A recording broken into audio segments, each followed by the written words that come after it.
let's find a font that we like.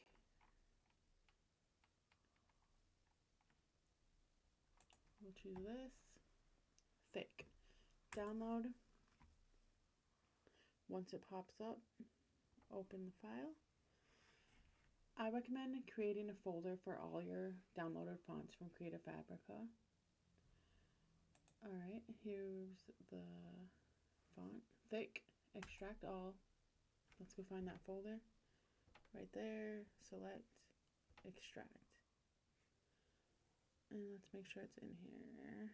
Here it is right here. So we can close these. Now let's go to Canva.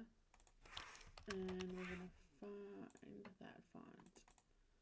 We're going to go here. Upload. Find it. Open.